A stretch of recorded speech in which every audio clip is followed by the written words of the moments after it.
এই যে এখন যে ওড়নাটা দেখছেন, আমি কিন্তু বেশ কিছুদিন আগে এই ওড়নাটা ছাপ দিয়ে সেলাইয়ের কাজ শুরু করেছিলাম। তবে এমন কখনো হয়নি, আমি বুঝতে পারছি না এবার কেন এমন হলো। আমি এখন ওড়নাটা বের করে দেখি একদম ছাপ বোঝা যাচ্ছে না, তাই আমি সম্পূর্ণ ওড়নাটা আজকে আর্ট করে নেব। আপনারা সম্পূর্ণ ভিডিওটি জুড়েই থাকেন, ভিডিওটি আপনাদের কাছে ভালো লাগবে। আসসালামু আলাইকুম, welcome back to my channel. সবার কি অবস্থা, কেমন আছেন? আশা করছি সবাই অনেক বেশি ভালো আছেন। আমিও ভালো আছি আলহামদুলিল্লাহ।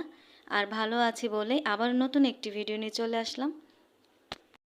আলহামদুলিল্লাহ, আমার চ্যানেলে ভিডিও দেওয়ার সাথে সাথে আমার অনেক অনেক প্রিয় মানুষেরা আমাকে অনেক সুন্দর সুন্দর কমেন্ট করে। আর এই কমেন্টের কারণেই কিন্তু আমি ভিডিও করতে অনেক বেশি আগ্রহী হই, আমার কাছে অনেক বেশি ভালো লাগে। তবে আমি কমেন্টের রিপ্লাই কিন্তু সাথে সাথে দিতে পারি না, যেহেতু আপনারা জানেন আমি একটা কাজ করি, অনেক বেশি ব্যস্ত থাকি। তাই আমি কমেন্টের রিপ্লাই সাথে সাথে দেই না, তবে কমেন্টের রিপ্লাই তো অবশ্যই দেই। আর আমি কিন্তু যার ভিডিওই দেখি ছোট্ট একটি কমেন্ট করি। ছোট্ট একটি কমেন্ট মানে আমি অনেক সময় মানে লাভ রিয়েক্ট দিয়ে রাখি, কারণ একটা কমেন্ট লেখার জন্য আমাকে সম্পূর্ণ ভিডিওটি দেখতে হবে এবং শুনতে হবে। আর আমি না শুনে অযথাই একটা কমেন্ট করে রাখলাম, যদি ভিডিওর সাথে কমেন্টের সাথে না মিলে তাহলে তো আপনাদের থেকে অনেক কথা শুনতে হবে। আর যেহেতু আমি ভিডিওটি অন রাখি, আমি তো অবশ্যই বেইমানি করছি না, আমি তাই রিয়েক্ট দিয়ে দিই। আপনারা কেউ কিন্তু ভুল বুঝবেন না। আর আজকে আমি আমার অনেক প্রিয় একজন আপুর কমেন্টে রিপ্লাই দিব। আমার চ্যানেলের সাধারণ দর্শক হবে, আমার মনে হয় ওই আপুটা সব সময় আমার ভিডিও দেখে। আমাকে কিন্তু মোটামুটি অনেকগুলো ভিডিওতে কমেন্ট করেছে এবং আমি কিন্তু প্রত্যেকটা কমেন্টের রিপ্লাই দিয়েছি। আমি আসলে বুঝতে পারছি না আপুটা মানে রিপ্লাই দেখছে কি না, কারণ আপুটা প্রত্যেক ভিডিওতে এসে কমেন্ট করে মানে এই রকম যে আপু আমি তোমাকে কমেন্ট করছি, তুমি রিপ্লাই কেন দাও না, রিপ্লাই না দিলে কিন্তু আমার ভালো লাগে না। তাই আমি আপুর উদ্দেশ্যে বলছি, তুমি চেক করে দেখতে পারো, আমি তোমার প্রত্যেকটা কমেন্টে রিপ্লাই দেই, তুমি চেক করে দেখো। এবং তুমি আমার সাথে যোগাযোগ করতে চেয়েছো, আমি কিন্তু তোমার একটা কমেন্টে আমার ফেসবুক পেজ লিঙ্কও দিয়ে দিয়েছি। আমি আসলে বুঝতে পারতেছি না তুমি কি মানে দেখছো না বা শো করতেছে কি না, তাই আজকে আমি ভিডিওর মাধ্যমে তোমাকে বলে দিলাম তোমার কমেন্টে আমি আমার ফেসবুকের লিঙ্ক দিয়ে দিয়েছি। এবং আজকে যদি তুমি আমাকে কমেন্ট করো তাহলে তুমি সাথে সাথে চেক করে নিও, আমি কিন্তু সাথে সাথে রিপ্লাই দেবো ইনশাল্লাহ। আমার চ্যানেলের অনেক ভিডিও দেখে আমার আরও অনেক অনেক প্রিয় মানুষেরা অনেক কমেন্ট করেন, এবং তাদের মধ্যে অনেকে আমাকে বলে যে আমি রিপ্লাই কেন দিচ্ছি না বা যোগাযোগ করতে চায় বা কিভাবে জামা অর্ডার দিতে চায়।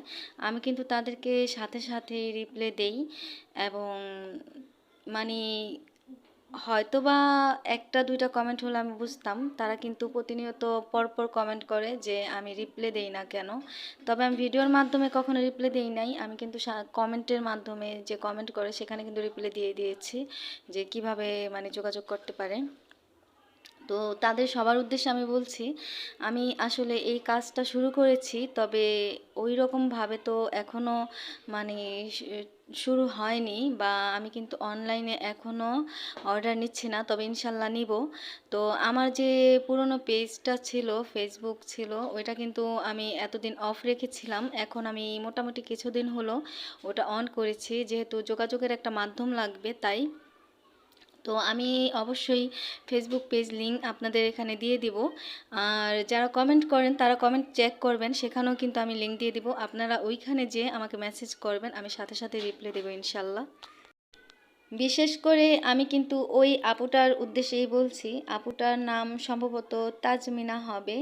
ওই আপুটা আমাকে অনেকগুলো ভিডিওতে কমেন্ট করেছে, আপু আমি তোমার থেকে জামা নিতে চাই, কিভাবে অর্ডার করব, অর্ডার দিতে চাই, প্লিজ তুমি যোগাযোগ করো।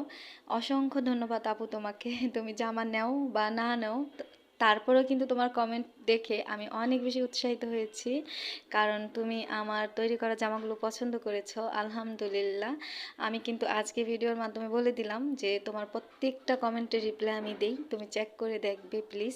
আর অসংখ্য ধন্যবাদ সবাইকে যারা যারা আমার পাশে আছেন এই পর্যন্ত, আমার চ্যানেলটাকে অনেক অনেক দূর নিয়ে যাওয়ার জন্য সবসময় আপনারা আমার পাশে থাকবেন, আমি এই কামনাই করি। আমি কিন্তু আপনাদের সাথে কথা বলার ফাঁকে ফাঁকে ওড়নায় আর্ট করে নিলাম, সম্পূর্ণ ওড়নাটা আর্ট করে নিব। আর্ট ছাড়াই কিন্তু আমি সেলাই করতে পারতাম, তবে আর্ট করে নিলে অনেকটা বেশি সহজ হবে আর অনেক জলদি করে সেলাই করে নিতে পারবো। আমি অনেক দিন পরে এই ওড়নার সেলাইটা করব, আর এটা কিন্তু আমি নিজে করব, কারণ এটা আমার অনেক প্রিয় একটা মানুষের জন্য আমি সেলাই করছি। ইনশাল্লাহ আপনাদেরকে বলবো। আজকের মতো এখানেই বিদায়, আল্লাহ হাফেজ।